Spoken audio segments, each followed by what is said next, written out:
자, 한 주의 시작, 또 채권 시장 입장에서 한 주를 또 전망을 해보도록 하겠습니다. 자, 오늘 채권 플로우 월요일은 이분이시죠. 하이투자증권의 김명실 연구위원입니다. 안녕하십니까? 안녕하세요. 네. 자, 오늘 위원님께서는 이제 해외 이슈도 이슈지만 국내 이런 추경 논란에 대한 부분을 또 잡아주셨는데요. 자, 이 얘기 본격적으로 들어가기 전에 현재 채권 시장의 흐름 어떻게 읽고 계십니까? 네, 최근 채권 시장은 미국과 국내 금리의 방향성이 조금 엇갈리는 모습이 나타나고 있습니다. 우선 미국은 지난주부터 금리 오름세가 계속 지속이 되고 있고요. 미국 10년물 국채 금리는 지난주 대비 한 3bp 정도 오른 3.46까지 올랐습니다. 주 초반 물가가 시장 예상보다 높은 상승세를 이어갈 것이라는 우려가 금리 상승세를 이끌었고요. 또한 6월달 미국 정부의 디폴트 우려가 커진다는 점이 장기 기대 인플레이션을 상승시키면서 금리 상승세를 부추겼습니다. 특히나 디폴트 우려에 미국 단기 채권에 대한 매도세도 같이 커졌고요. 현재 미국 1개월짜리 T빌 수익률 금리는 5.53%까지 높아졌고요. 2개월짜리 T빌 금리도 4.89%로 높은 수준 보이고 있습니다. 다만 국내 채권시장 금리는 하락세가 우세한 흐름 나타났습니다. 국고채 3년물 금리는 지난주 대비 2.8bp 정도 빠진 3.23%를 기록하고 있고요. 10년물 국채 금리는 3bp 정도 빠진 3.28%로 마감을 했습니다. 자, 한국과 미국 어쨌든 이제 금리의 방향성이 약간 차이가 나는 만큼 전반적인 흐름도 엇갈려 있다라고 언급을 해주셨습니다. 자, 그렇다면 이제 중요한 채권 시장의 이슈라든지 주간 전망 어떻게 내다보고 계십니까? 네, 최근 채권 시장의 주요 키워드는 국내 세수 결손 이슈에 따른 추경 논란 확대 가능성일 것 같습니다. 네, 추경에 대한 얘기 좀 진단해 주시죠. 네, 아시다시피 올해 1월부터 3월달까지 국세 수입은 87조 원 정도로 작년 같은 기간과 비교해서 24조 정도 줄었습니다. 여기서 국채 수입에 대한 속도를 알 수 있는 진도율은 3월달 기준 21.7%로 역대 최저치를 기록을 하고 있고요. 특히나 3월달 우려했던 법인세 감소가 새로운 세수 결손 요인으로 작용을 했습니다. 아시다시피 작년 4분기 이후에 글로벌 경기 둔화랑 수출 부진에 따른 기업들의 영업이익이 줄어들기 시작하면서 결국에는 3월달 법인세 감소로 이어졌는데요. 법인세가 주로 들어오는 3월달 한 달만 보더라도 작년 대비 법인세 수가 6.1조 정도 줄어들면서 세수 감소의 주요 원인으로 작용을 했습니다. 참고로 올해 예상 국세 수입이 400.5조 정도고요. 이 중에 법인세가 26% 정도를 차지하고 있습니다. 정부가 세대사를 한 시점에 예상했던 것보다 경기가 지금 현재는 빠르게 냉각될 수 있다라는 변수가 추가적으로 생긴 상황이기 때문에 지금 남은 4월에서 12월 기간 동안 작년과 동일한 규모의 세수가 들어온다고 가정한다면 현재 올해 국세 수입은 예상 대비해서 한 28.5조 정도가 줄어들 것으로 전망이 되고 있고요. 그러나 최악의 케이스로 1분기까지 현재 국세 진도율이 떨어지고 있는 기간들을 남은 기간 모두 공통기간 적용을 한다라고 한다면 국세는 예산 대비 52.8조 정도 줄어들 수 있는 상황입니다. 결국에는 남은 2, 3분기 그리고 4분기까지 세수 진도율이 지금과 달리 이례적으로 증가하지 않는 이상 올해 세수 결산은 불가피해질 것 같고요.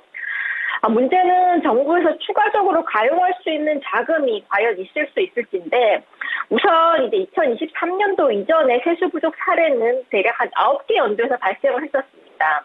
최근 20년 내 절반에 가까운 9개 회계 연도에서 세수 결손이 발생했다는 점에서 이번 23년도 세수 결손 사태를 꼭 이례적이라고 보기는 좀 어렵지만 현재 추세대로 간다면 역대급의 세수 결손 사태가 발생할 수 있다는 점은 분명히 큰 이슈가 될 수 있을 것 같습니다.